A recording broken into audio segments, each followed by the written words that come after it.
আসসালামু আলাইকুম। প্রিয় দর্শক, অন্য মঞ্চের আলোচনায় আপনাদের সকলকে আমন্ত্রণ জানাচ্ছি। আজ আমাদের সঙ্গে আমন্ত্রিত অতিথি হিসেবে আছেন মনোজ দাসের প্রীতি ও শুভেচ্ছা। বাংলাদেশে জোর জল্পনা চলছে শেখ হাসিনা দেশে ফিরবেন পশ্চিমা কূটনীতিকদের প্রত্যক্ষ নজরদারিতে। একরকম বলতে গেলে তারেক রহমান সরকারের মনে কোনো অসৎ উদ্দেশ্য যদি থাকেও শেখ হাসিনা দেশে ফেরার পর তাকে নিয়ে কি করা হবে সেই বিষয়ে তো সেরকম কোনো অসৎ উদ্দেশ্য থাকলেও তার করার কিছু নেই। একই রকম আরেকটি জোর জল্পনা 2027 অক্টোবরের মধ্যে নতুন করে নির্বাচন হবে আওয়ামী লীগকে নিয়ে। সেই নির্বাচনে আওয়ামী লীগ ক্ষমতায় আসুক, এটাই চায় এখন আমেরিকা সহ সমগ্র পশ্চিম দুনিয়া, এমনকি রাশিয়াও এটাই চাইছে। আর ভারত যে শেখ হাসিনাকে চায় এটা তো বলাই বাহুল্য। গত 5 আগস্ট দিল্লিতে প্রেস কনফারেন্সে শেখ হাসিনাকে রীতিমতো উৎফুল্ল দেখাচ্ছিল এই কারণেই। এই জল্পনার বাস্তব ভিত্তির ব্যাপারে কোনো প্রকাশ্য তথ্য আমার হাতে এই মুহূর্তে নেই, সেটা দিতে পারবো না, থাকা সম্ভব নয়। কারণ কূটনীতিতে সব কিছু একেবারে লিখিত পড়িত হয় না। কূটনীতিতে চোখের সামনে যা ঘটে, চোখের আড়ালে ঘটে তার অনেক বেশি। আর কথায় আছে, যা রটে তার কিছু তো ঘটেই। সুতরাং জল্পনা বলে উড়িয়ে না দিয়ে দেখা যাক সত্যিই কি কোনো বাস্তব ভিত্তি আছে এমন জল্পনার। যদি থাকে তো কি সেই বাস্তব ভিত্তি? এই আলোচনার দুটি অংশ।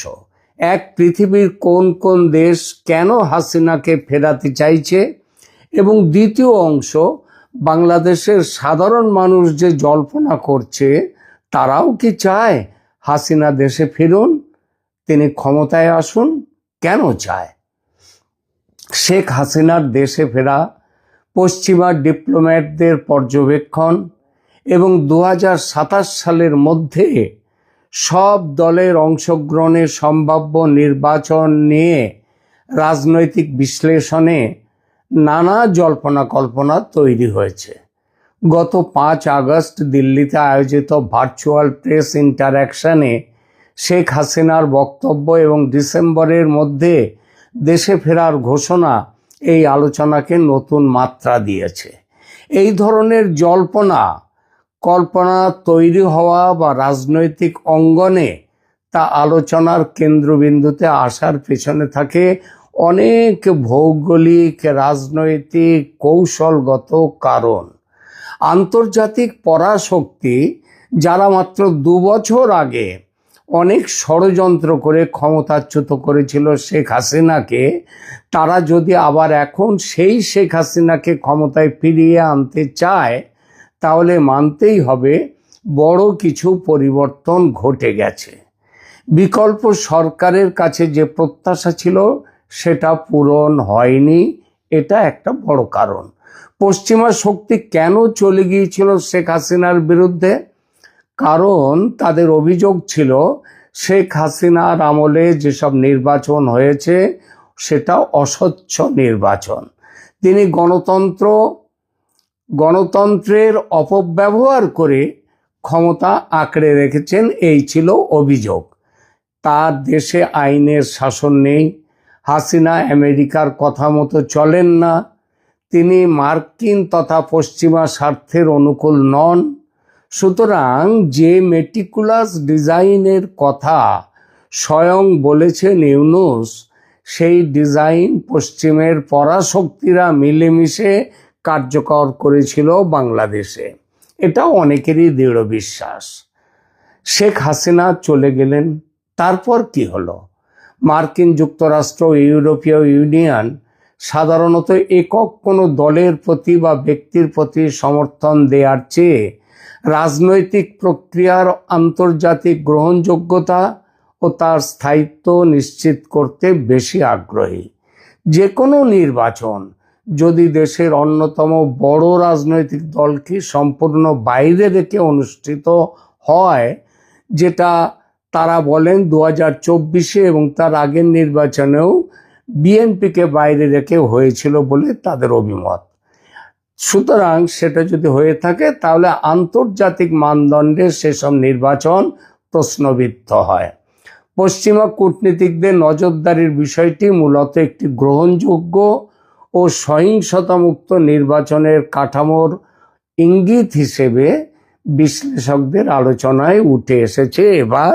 সেজন্যই তারা শেখ হাসিনাকে ফেরত নিয়ে যেতে চাইছেন, তার নিরাপত্তাও দেবেন এবং সেই সঙ্গে আগামী নির্বাচনটাও যাতে স্বচ্ছভাবে হয়, অন্তর্ভুক্তিমূলক সবাইকে নিয়ে হয়, সেই ব্যাপারটাও তারা দেখবেন। রাশিয়ার ক্ষেত্রে এটা কি? রাশিয়ার অর্থনৈতিক ও অবকাঠামোগত স্বার্থ বাংলাদেশে রূপপুর পারমাণবিক বিদ্যুৎ কেন্দ্র সমেত রাশিয়ার একাধিক বড় বিনিয়োগ রয়েছে।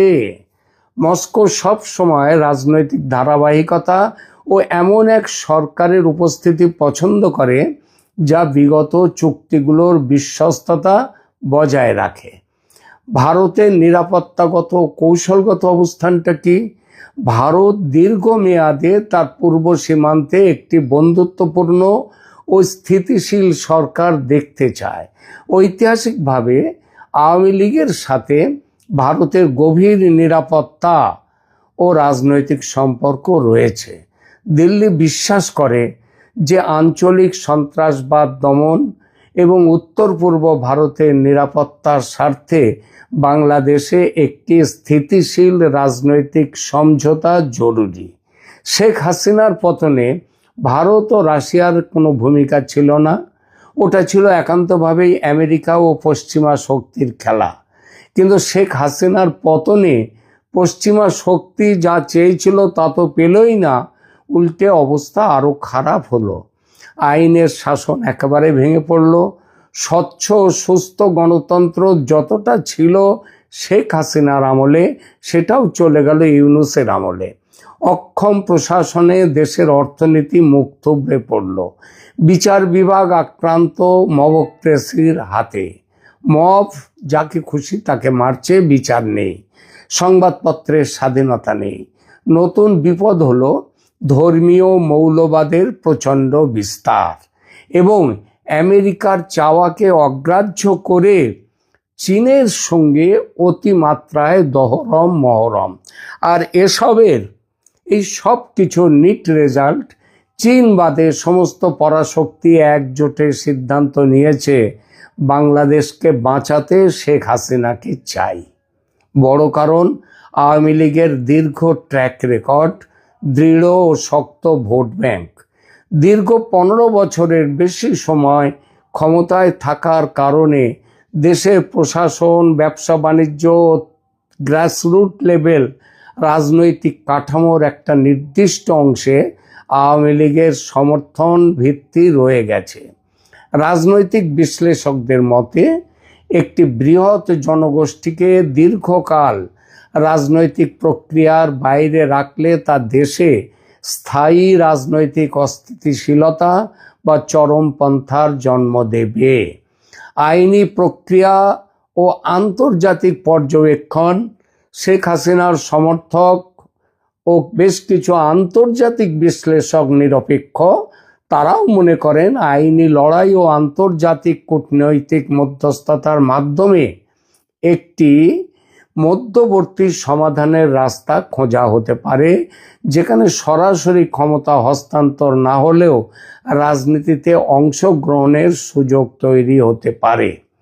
শেখ হাসিনাকে কেন্দ্র করে এসব জল্পনার মূল কারণ হলো ভূ রাজনৈতিক শক্তিগুলোর নিজেদের কৌশলগত নিরাপত্তা নিশ্চিত করার ইচ্ছা এবং বাংলাদেশে একটি স্থায়ী ও গ্রহণযোগ্য শাসন ব্যবস্থা গড়ে তোলার বৈশ্বিক তাগিদ। সারা বিশ্ব জুড়ে এই তাগিদ।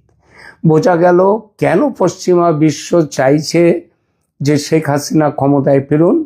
আর ক্ষমতায় ফিরতে গেলে একটি নতুন নির্বাচনের দরকার, কারণ তারেকের মেয়াদ তো সেই 2031 সাল পর্যন্ত। ততদিন অপেক্ষা করতে হলে দেশের সর্বনাশ হয়ে যাবে।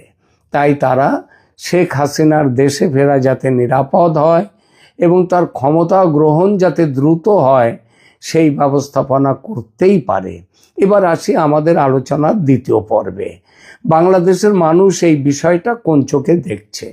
দেখুন, পরাশক্তিদের বিশ্লেষণের সঙ্গে কি তারা সহমত বাংলাদেশের মানুষ? চলুন দেখা যাক সেই প্রশ্নটি। 2024 সালের জুলাই আগস্টের রাজপথের সেই রক্তঝরা দিনগুলোর কথা একবার ভেবে দেখুন। যে তরুণ সমাজ, যে আপামর জনগণ নিজেদের বুকের রক্ত ঢেলে দিয়ে একটি শক্তপোক্ত সরকারের পতন ঘটিয়েছিল, মাত্র 2 বছরের ব্যবধানে সেই আন্দোলনের স্মৃতি আজ মানুষের মন থেকে ফিকে হয়ে গেছে। ইতিহাসের কি নির্মম পরিহাস দেখুন। আজ সাধারণ মানুষের মুখে মুখে একটি বাক্যই ঘুরে ফিরে আসছে, এর চেয়ে মানে ইউনূসের শাসনের চেয়ে, তারেক রহমানের শাসনের চেয়ে শেখ হাসিনার আমলই ভালো ছিল। কেন মাত্র 2 বছরের মাথায় একটি গণ অভ্যুত্থানের রক্তস্নাত অর্জন এভাবে ধূলিসাৎ হয়ে গেল? কিভাবে একটি দেশের কোটি কোটি মানুষ স্বৈরাচার মুক্ত হওয়ার আনন্দের পর আবার অতীতমুখী নস্টালজিয়া বা পুরনো দিনের প্রত্যাবর্তনের মধ্যে সান্ত্বনা খুঁজতে শুরু করলো? আজকে এই সত্যটি লুকোনোর কোনো উপায় নেই।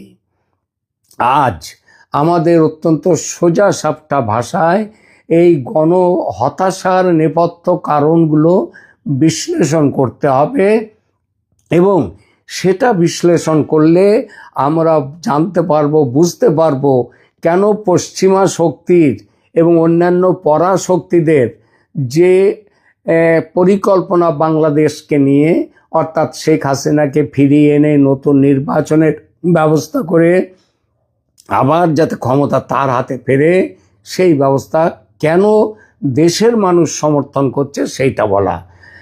দেশের মানুষের প্রধান হতাশা হচ্ছে যে শেখ হাসিনার বিরুদ্ধে লড়াই করলো তারা, বলা হলো ফ্যাসিবাদের বিরুদ্ধে লড়াই, কিন্তু ফ্যাসিবাদের বিরুদ্ধে সেই লড়াই গিয়ে আত্মসমর্পণ করলো মৌলবাদের কাছে। এই স্বপ্নভঙ্গের প্রথম এবং প্রধান কারণ হলো আদর্শের চরম বিশ্বাসঘাতকতা।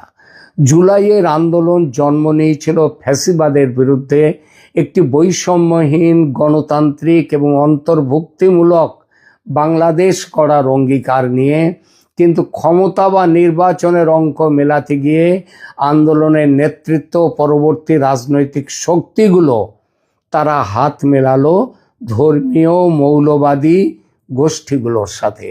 যে তরুণরা একটি মুক্ত চিন্তার বাংলাদেশ চেয়েছিল, তারা দেখলো ফ্যাসিবাদের জায়গা দখল করে নিচ্ছে ধর্মীয় উগ্রবাদ ও মৌলবাদ। জামাতে ইসলামী সহ চরমপন্থী গোষ্ঠীগুলোর সাথে প্রকাশ্য অপ্রকাশ্য নির্বাচনী জোটে জড়িয়ে আন্দোলনকারীরা প্রমাণ করলো তাদের কাছে ফ্যাসিবাদ বিরোধিতা কোনো নৈতিক অবস্থান ছিল না, তা ছিল কেবলই ক্ষমতা দখলের সিঁড়ি। তারা স্বাধীনতার কথা বলে স্বাধীনতা বিরোধী শক্তির কাছেই নিজেদেরকে সমর্পণ করলো। সাধারণ মানুষ দেখলো এক অত্যাচারী শাসকের বিদায়ের পর সমাজের রন্ধ্রে রন্ধ্রে মৌলবাদের বিস্তার ঘটছে, ব্যক্তি স্বাধীনতা খর্ব হচ্ছে এবং নতুন করে ভয় ও ভীতি ছড়িয়ে দেওয়া হচ্ছে। ফ্যাসিবাদের বিপরীতে মৌলবাদকে গ্রহণ করাটা জনগণ মেনে নেয়নি, মেনে নেওয়া যায় না, কারণ এটা আরও বড় পাপ।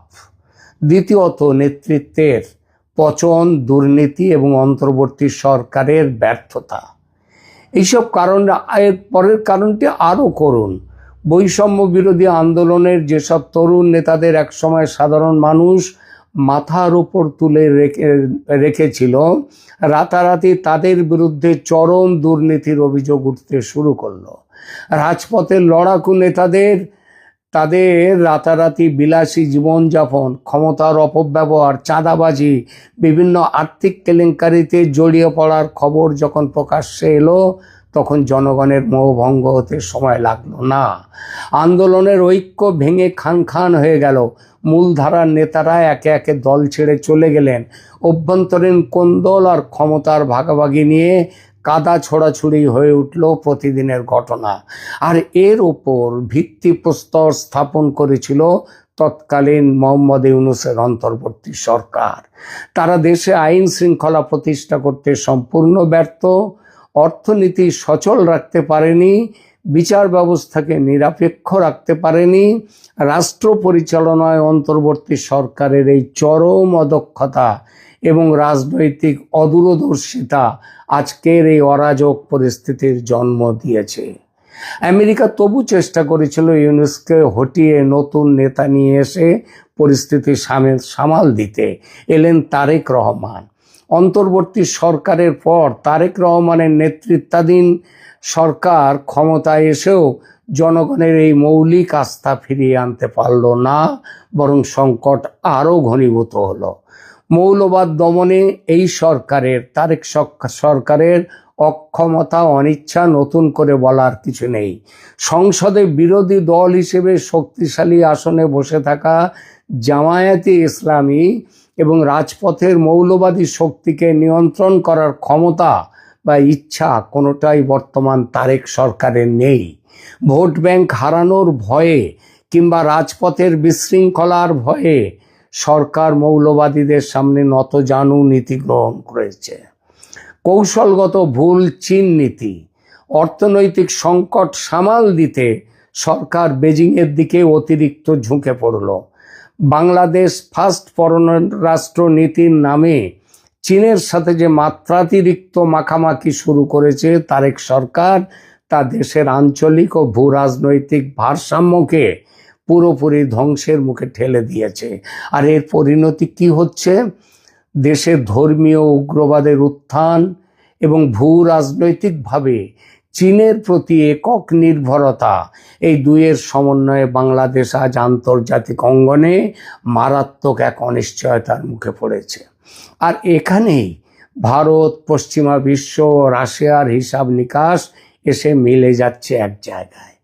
যখন একটি দেশে অভ্যন্তরীণ অস্থিতিশীলতা বাড়ে, উগ্রবাদ মাথাচাড়া দিয়ে ওঠে, পররাষ্ট্রনীতি দিশা হারায়, তখন আন্তর্জাতিক পরাশক্তিগুলো নিজেদের নিরাপত্তার সাথে পরস্পর একসাথে হাত বাড়ায়, হাত ধরে। ভারত তার সীমান্তে কোনো ধর্মীয় উগ্রবাদী বা চীনা প্রভাবে পরিচালিত সরকার দেখতে চায় না। দিল্লির কাছে আঞ্চলিক স্থিতিশীলতা ও নিরাপত্তার জন্য পুরনো পরীক্ষিত মিত্র আওয়ামী লীগ অগ্রাধিকার পাবে। আমেরিকা ও ইউরোপীয় ইউনিয়ন বাংলাদেশে অবাধ নির্বাচন ও মানবাধিকারের কথা বললেও তারা উগ্র মৌলবাদের উত্থান বা চীনের আধিপত্য কোনোভাবেই বরদাস্ত করে না। ফলে 2027 সালের মধ্যে শেখ হাসিনা বা আওয়ামী লীগকে অন্তর্ভুক্ত করে একটি আন্তর্জাতিকভাবে স্বীকৃত নির্বাচনের যে জল্পনা চলছে, তার পেছনে এই বৈশ্বিক পরাশক্তিগুলোর নীরব সম্মতি ও প্রত্যক্ষ পর্যবেক্ষণের সম্ভাবনা উড়িয়ে দেওয়া যায় না। আর সেটাই বলা হচ্ছে। আর জল্পনা যা চলছে এখন বাংলাদেশে, যে পশ্চিমা শক্তির নিরপেক্ষ অবস্থানে তাদের সহযোগিতায় শেখ হাসিনা ফিরছেন দেশে। দ্বিতীয়ত, আর একটা ভোট খুব শিগগিরই হতে চলেছে। এটা তাই কোনো অলস মস্তিষ্কের জল্পনা নয়। ইতিহাস কাউকে ক্ষমা করে না।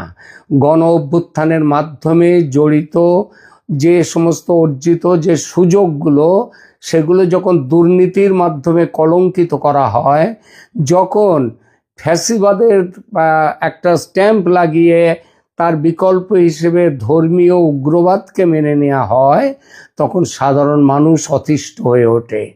আজ মানুষ যখন দেখে তাদের দৈনন্দিন জীবনযাত্রার ব্যয় আকাশচুম্বী, রাস্তায় আইন শৃঙ্খলার বিন্দুমাত্র নিশ্চয়তা নেই এবং সমাজ জুড়ে মধ্যযুগীয় উগ্রতার দাপট, তখনই তারা পেছনের দিকে তাকায়। শেখ হাসিনার আমলের স্বৈরাচারী রূপকে আড়াল করে মানুষ তখনকার অর্থনৈতিক স্থিতিশীলতা নিরাপদ জীবনের স্মৃতিকে আঁকড়ে ধরতে চায় এবং ধরছে। জুলাই অভ্যুত্থানের বীরত্ব আজ ব্যর্থ রাজনীতির বলি হয়েছে।